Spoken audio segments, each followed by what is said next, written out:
1. Sofyan X Rektor UGM tarik ucapan, ijazah Jokowi terungkap. 2. Waketum Projo diperiksa polisi, fakta kasus ijazah palsu Jokowi peran Abraham Samad. 3. Paiman Raharjo reports Frag Suryo, allegations of fraud and defamation. 1. Sofyan X Rektor UGM tarik ucapan, ijazah Jokowi terungkap. Mengapa Sofyan mantan Rektor UGM mencabut pernyataannya tentang kuliah ijazah Jokowi?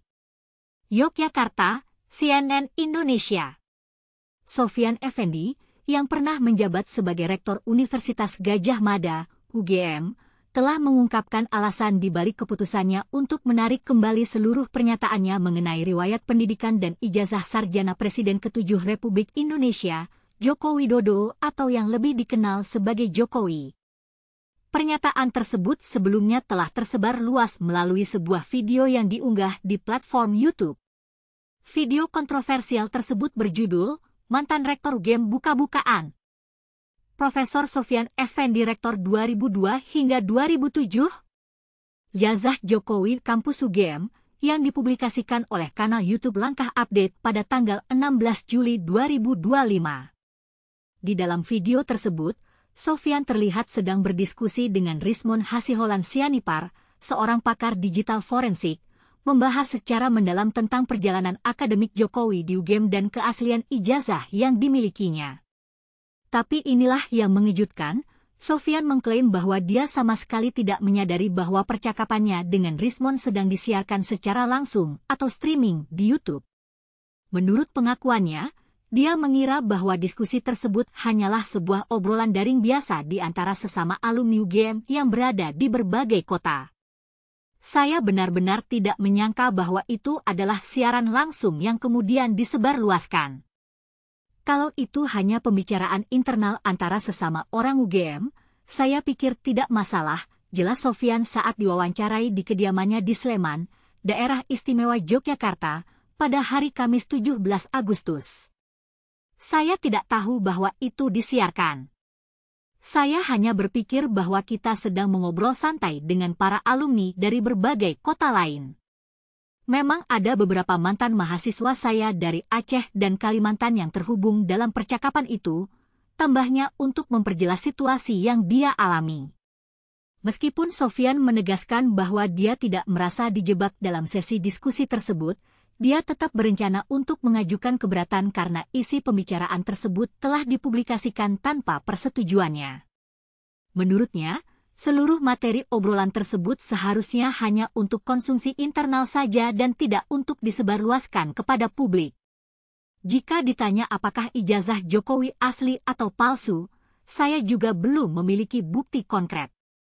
Paling-paling saya hanya berbicara dengan teman-teman dekat saya, ujarnya dengan nada yang menunjukkan penyesalan. Lebih lanjut, Sofyan dengan tegas menyatakan bahwa keputusannya untuk mengeluarkan surat pernyataan yang menarik kembali ucapannya dalam video tersebut bukanlah hasil dari tekanan atau intimidasi dari pihak manapun. Kekhawatiran akan dilaporkan ke polisi oleh pendukung Jokowi. Dan inilah bagian yang paling kontroversial. Motivasi utama di balik penarikan pernyataannya adalah kekhawatiran yang muncul setelah dia mendapat informasi dan membaca berita tentang salah satu kelompok pendukung Jokowi yang berencana untuk melaporkannya ke polisi. Sofyan dituduh telah menyebarkan fitnah melalui pernyataannya dalam video tersebut.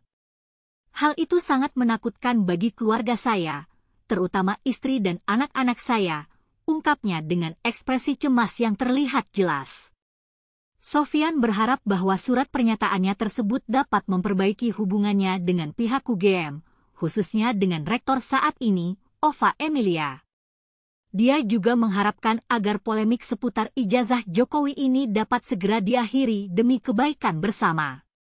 Jika polemik ini terus berlanjut, hal itu akan merugikan UGM sendiri, dan juga berdampak negatif pada persatuan bangsa kita. Karena persatuan bangsa adalah hal yang harus kita jaga bersama-sama, tegasnya dengan penuh keyakinan.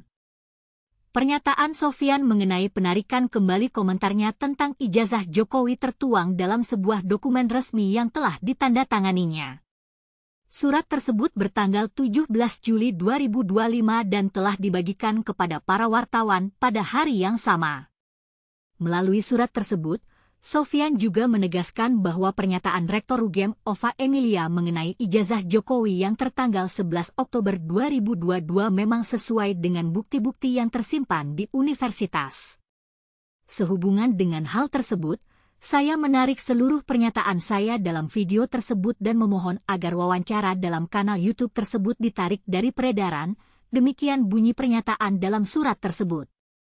Sebelumnya, dalam video diskusinya dengan Rismon, Sofyan menyebutkan bahwa dia mendengar kabar dari rekan-rekannya yang mengajar di Fakultas Kehutanan bahwa nilai akademik Jokowi pada semester awal perkuliahannya tidak memenuhi syarat untuk melanjutkan ke jenjang strata 1, S1. Sofyan juga menyinggung bahwa pada masa itu masih terdapat program sarjana muda dan sarjana. Namun, menurutnya, Jokowi hanya menyelesaikan program sarjana muda atau bergelar Bachelor of Science, BSc. Lebih mengejutkan lagi, dia juga menuduh bahwa skripsi Jokowi merupakan hasil plagiat dari pidato Sunardi, salah seorang dekan di Fakultas Kehutanan. Menurut klaim Sofyan, skripsi mantan wali kota Solo tersebut pada akhirnya tidak pernah diujikan secara resmi. Sofyan bahkan lebih jauh menyatakan bahwa ijazah yang diperlihatkan oleh Jokowi kepada publik diduga merupakan milik almarhum Hari Mulyono, suami pertama dari Idayati yang merupakan adik kandung Jokowi.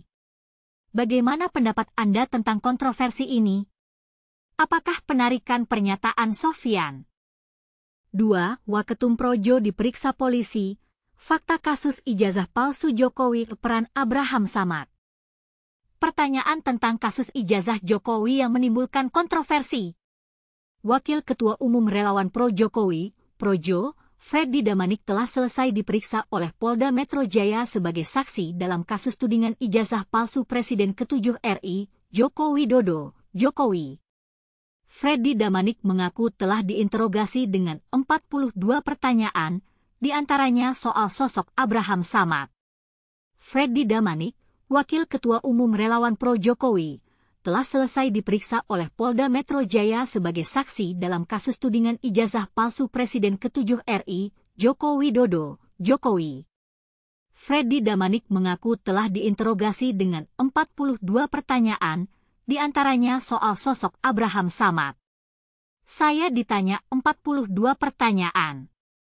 Tentunya pertanyaan itu terkait apa yang saya ketahui hal yang dilaporkan oleh Pak Jokowi tentang pencemaran nama baik dan fitnah yang dilakukan beberapa terduga, kata Freddy di Polda Metro Jaya, Kamis, 17 Juli 2025. Baca juga, Waketum Projo dicecar 42 pertanyaan soal kasus tudingan ijazah palsu Jokowi. https://@ctp_projo-national.sinonius.com/red/15121/1 Selama pemeriksaan, Freddy juga ditanyai tentang sosok mantan Ketua KPK Abraham Samad.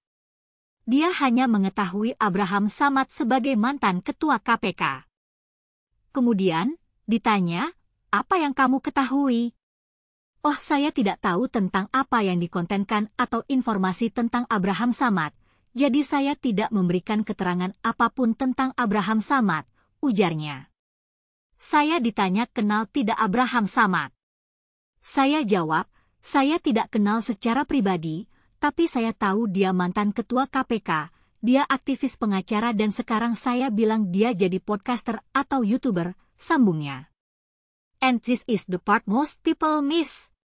Freddy Damanik tidak hanya dit. 3. Paiman Raharjo reports Frag Suryo. Allegations of fraud and defamation. Breaking point. When allegations turn into legal battles. Imagine being at the center of a maelstrom, with accusations flying left and right. This is precisely what's happening in the hugely publicized case involving Rai Suryo and Paiman Raharjo. But here's where it gets intriguing. The plot thickens, two charges filed.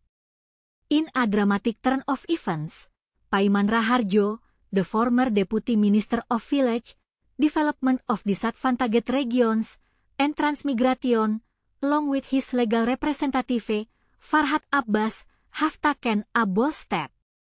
They have officially reported Roy Suryo to the Metro Jaya Police Department, citing not one, but two serious allegations. Extortion. The first charge revolves around claims of extortion, a severe accusation that can have far-reaching consequences. Defamation, hate speech, and spreading false news. The second charge is a triple threat, encompassing defamation, the dissemination of hate speech, and the spread of false information. This is a complex web of accusations that could significantly impact the defendant's reputation and freedom. The investigation unfolds. Farhad Abbas revealed that preliminary examinations have already commenced, with further investigations slated for the upcoming week. This development signals that the authorities are taking these allegations seriously, and the outcome could be pivotal. Paiman Raharjo speaks out. In a statement, Paiman expressed his deep sense of injury caused by Roy Suryo's actions, prompting him to seek legal recourse. He emphasized that the decision to report Roy Suryo was made to prevent further chaos, opting for the legal route instead. The Jokowi diploma controversy, a background. For context, the crux of the matter revolves around the contentious issue of President Jokowi's diploma, which certain parties have alleged to be fake. However, Paiman pointed out that the authoritative body, Universitas Gadjah Mada, UGM, has already verified the diploma's authenticity. Moreover, he noted that Roy Suryo's report to the Barreskrim Polri has been discontinued, seemingly putting the matter to rest. But here is the twist. Paiman questioned why, despite the diploma's proven authenticity, Roy Suryo continues to drag other individuals into the fray. This raises important questions about the motivations behind such actions. Evidence presented. During the reporting process, Paiman's team submitted a plethora of evidence, including videos, online news articles, press conference records related to the accusations against him regarding the creation of Jokowi's diploma, transfer receipts indicating extortion, specifically mentioning a transaction involving Bambang Beathor, who allegedly requested 20 million but received 15 million, leading to a dissatisfied response in the form of a startling news article. This article not only reiterated the diploma fabrication claim but also falsely accused Paiman of having a counterfeit diploma and professorship. The individuals involved. Paiman has formally reported the following individuals: Roy Suryo, Rismon Sianipar, Hermanto, Bambang Beathor Suryadi. Now it's your turn. We invite you to share your perspectives on this complex issue. Do you think the legal system is the appropriate venue for resolving such disputes, or can other mechanisms be more effective? Share your insights and contribute to the rich tapestry of our readers' understanding. Leave a comment below or visit our opinion section to share your thoughts. Insert call to action button, link to opinion section. Source Kompas TV. Related News. Link to Related News artikel 1. Link to Related News artikel 2.